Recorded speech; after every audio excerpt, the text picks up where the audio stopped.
Nous recevons ce soir le sénateur Georges Naturel. Bonsoir. Bonsoir. Avant de parler des aides de l'État, l'avenir institutionnel, donc, en tant que sénateur, vous n'êtes pas directement associé à ces discussions, mais est-ce qu'en coulisses, les différentes formations politiques se parlent aujourd'hui? Effectivement. Avant de débuter mon intervention, je voudrais quand même avoir un mot particulier pour nos compatriotes de Mayotte qui souffrent actuellement avec le passage du cyclone. Il y en a sûrement sur le territoire calédonien. Et puis, nos amis du Vanuatu. J'y ai passé une partie de mon enfance, donc je pense aux gens de Port-Vila aujourd'hui qui sont en attente. En tout cas, la solidarité est nationale pour Mayotte et la solidarité régionale fait son œuvre. Et donc, on espère qu'on pourra aboutir à de meilleurs moments pour ces populations. Le message est passé. Donc, concernant les discussions, est-ce que vous savez si les politiques se parlent aujourd'hui? Alors écoutez, les politiques se parlent de toute façon régulièrement, que ce soit au Congrès ou ailleurs. Moi, ce que je pense, et je fais partager par beaucoup, la méthode, j'allais dire, le cornu Darmanin, depuis 2 ans et demi, a prouvé ses échecs. Je pense qu'il faut essayer de trouver une nouvelle dynamique. Et c'est ce que veulent faire Gérard Larcher et Yael Braun-Pivet. Donc, ils sont venus 3 jours sur le territoire. C'est ce qu'ils ont expliqué. Ils ont reçu effectivement les partis politiques au Congrès pour faire le bilan des discussions qui avaient eu lieu auparavant. Je crois que maintenant, il faut élargir le débat à la société civile, au monde économique en général, et les parlementaires doivent prendre tout leur poids, doivent pouvoir discuter pour essayer de trouver effectivement cet avenir meilleur pour nos populations. Mais le calendrier est très ambitieux, on l'a vu, donc l'UC a une position ferme sur cette question. Est-ce que ce n'est pas une forme d'échec, finalement, encore une fois ? C'est, je pense, une problématique locale au niveau des élus indépendantistes. Il va bien falloir que les choses se règlent parce qu'on a besoin d'interlocuteurs. Les non-indépendantistes ont besoin d'avoir des échanges avec les indépendantistes. C'est ce qu'on fait en général, nous, en tant que parlementaires. Mais il va falloir aussi que sur le terrain, les choses avancent. Vous savez, en Nouvelle-Calédonie, on est parfois surpris. Il peut se passer des choses assez rapidement. Alors, on a un autre dossier, on en parlera, c'est le sujet économique qui inquiète beaucoup de nos populations aujourd'hui. Donc, il faut que vraiment les élus se responsabilisent pour essayer de trouver une issue favorable à cette situation. Et vous pensez qu'on peut vraiment trouver un accord avant le 31 mars ? Alors, c'est toujours possible. Effectivement, il va falloir se donner les moyens. Après, il y aura l'échéance des élections provinciales.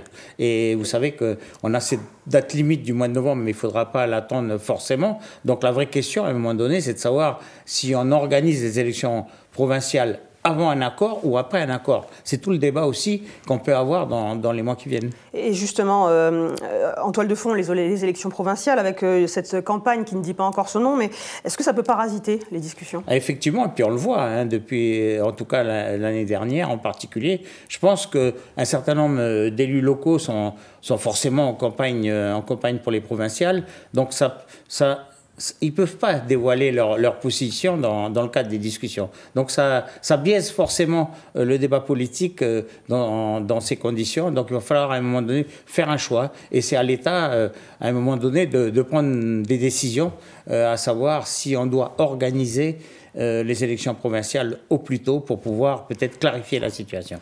Et est-ce qu'il faut s'attendre peut-être à voir émerger de nouvelles alliances dans le cadre de ces provinciales, selon vous ? Je pense, vous savez, pour écouter, pour suivre la société civile en général, le monde de la jeunesse qui est inquiet aujourd'hui pour son avenir, je pense que dans le cadre de la préparation de ces élections provinciales, on aura des surprises. Il y aura forcément des nouveaux mouvements qui se présenteront dans les élections provinciales, en dehors du contexte qu'on connaît habituellement. Et vous, plus personnellement, quels sont vos liens aujourd'hui avec le Rassemblement ?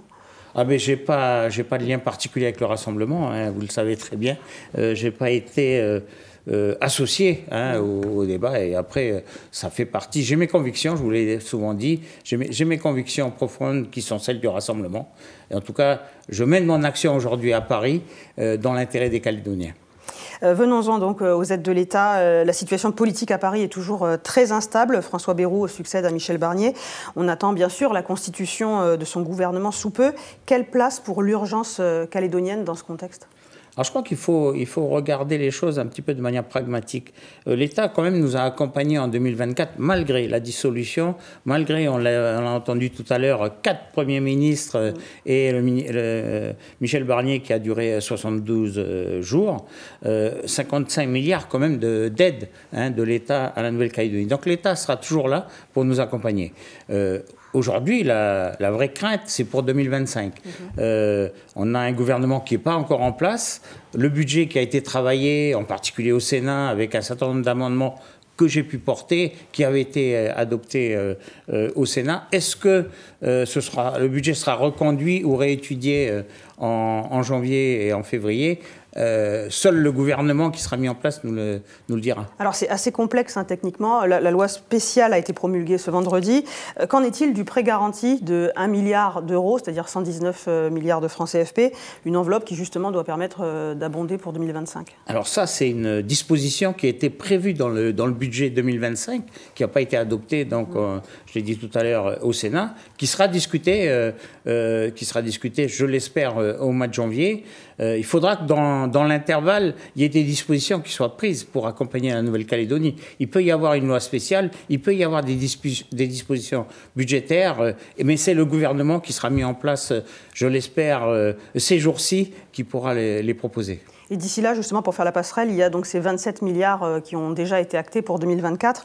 Ça doit nous permettre peut-être de tenir pendant les prochains mois de l'année, les premiers mois? Alors, ça donne une visibilité déjà pour 2024. Ça permettra aux collectivités, on a entendu le maire de Nouméa le dire hier, de tenir en particulier peut-être au mois de janvier, mais à partir du mois de février, les choses vont se compliquer. Donc, il est urgent qu'on trouve des dispositions pour pouvoir accompagner la Nouvelle-Calédonie assez rapidement à partir du mois de février. Et en parallèle, le problème reste entier pour le dispositif de chômage partiel. Est-ce que il s'arrête donc au 31 décembre? Est-ce qu'il peut être prolongé par l'État dans ce contexte-là? Ça fera partie des dispositions. En fait, c'est une demande qui est formulée par tout le monde. Les parlementaires, les 4 parlementaires l'ont formulée. Donc ça fait partie des demandes qui ont été... On aurait bien voulu que dans la loi spéciale qui a été votée la semaine dernière, on puisse inclure ces dispositions. Ça n'a pas été possible juridiquement, mais en tout cas, on insiste auprès de l'État et du gouvernement pour que ces dispositions soient reconduites en 2025. Est-ce que c'est mercredi prochain? C'est faisable dans ce temps court? Ce sera court. Vous savez, les aides qu'on a eues en 2024, elles sont arrivées progressivement. Il va falloir, en tout cas, maintenir ce soutien à la Nouvelle-Calédonie, et l'État en général dans sa solidarité pourra le faire, je pense. Que répondez-vous à ceux qui s'inquiètent d'un surendettement éventuel de la Nouvelle-Calédonie avec ces prêts? Alors ça, il faut qu'en Nouvelle-Calédonie, on a besoin de faire des réformes. On n'en a pas fait depuis longtemps, donc il faudra les faire. L'endettement, et on l'a vu souvent, par exemple pour les aides sur le nickel, à un moment donné, la demande sera faite auprès de l'État de transformer ces aides en subventions, et je pense qu'il arrivera dès l'instant où on aura, et d'une, engager un certain nombre de réformes, et de deux, à avancer sur notre avenir institutionnel. Et rapidement, comment est-ce que vous travaillez, les 4 parlementaires, finalement? Est-ce que vous travaillez en bonne intelligence? Comment ça se passe? On travaille régulièrement, on échange régulièrement, même si on n'a pas les mêmes visions sur l'avenir institutionnel. La preuve, c'est qu'on a encore signé un courrier A4 pour demander l'aide de l'État pour 2025. Donc on arrive à échanger, en tout cas sur les amendements qu'on a préparés pour le budget 2025 qui avait été adopté au Sénat et qu'on va reconduire, on travaille en partenariat régulièrement. Merci. Il est temps de passer aux questions Facebook, Georges Naturel. Première question, donc, pensez-vous que les conséquences, on a parlé au début de notre entretien, du drame de Mayotte, puissent avoir des conséquences donc, sur l'engagement de l'État concernant la reconstruction de la Calédonie? Alors, je ne pense pas. Vous savez, l'État est toujours une solidarité envers ses concitoyens. Le président de la République était en déplacement, l'a annoncé. Il y aura une loi spéciale pour la reconstruction de Mayotte, qui est quelque chose vraiment d'important. Et on pourra éventuellement le demander, ça fait partie des possibilités, à ce que dans cette loi spéciale, la Nouvelle-Calédonie, comme on vient de le dire, soit inclue dans son soutien pour l'année 2025. Deuxième question, est-ce que tout le bruitage que vous faites à Paris garantit-il des résultats ou au contraire est-ce préjudiciable pour nos finances? Cette question des internautes. Ah non, pas du tout. Moi, vous savez, je suis élu de la nation. Je travaille avec mes collègues sénateurs pour leur faire toucher du doigt la problématique de la Nouvelle-Calédonie, en particulier après le 13 mai. On a une vraie solidarité au niveau du Sénat. Tous les groupes politiques, et on le voit régulièrement, sont prêts à nous accompagner. Après, il y a des questions budgétaires à adopter. Donc, moi, je suis là pour apporter ce que je sais de la Nouvelle-Calédonie et sensibiliser nos collègues parlementaires et sénateurs en particulier. Ça passe par beaucoup de discussions. C'est des discussions régulières d'une manière transpartisane. J'échange avec l'ensemble, non seulement avec effectivement les Républicains qui est le plus gros parti du Sénat, mais aussi avec les autres partis politiques. Dernière question, donc, comme l'État, pensez-vous que la Nouvelle-Calédonie est un laboratoire social, politique et novateur pour les différents peuples iliens rattachés à la France? Moi, je pense que l'outre-mer en général, c'est une chance pour la France. Et effectivement, et c'est un débat qu'on a régulièrement. Alors la Nouvelle-Calédonie, comme la Polynésie française, comme la Réunion, on a, je pense, des atouts à faire valoir. En termes de changement climatique, on a eu des adaptations sur le traitement. Je prends des exemples comme les traitements des déchets, les adductions d'eau. Ce que vivent certains territoires d'outre-mer, on ne le vit pas en Nouvelle-Calédonie en termes d'alimentation, parce qu'on a su prévoir les choses. La particularité que peut avoir la Nouvelle-Calédonie, c'est effectivement sa mosaïque culturelle. Et c'est ça le vrai débat qu'on doit avoir en Nouvelle-Calédonie. Comment construire notre société avec cette richesse, cette mosaïque culturelle dont nous disposons. Georges Naturel, merci beaucoup d'avoir répondu à nos questions ce soir. Merci. Merci beaucoup.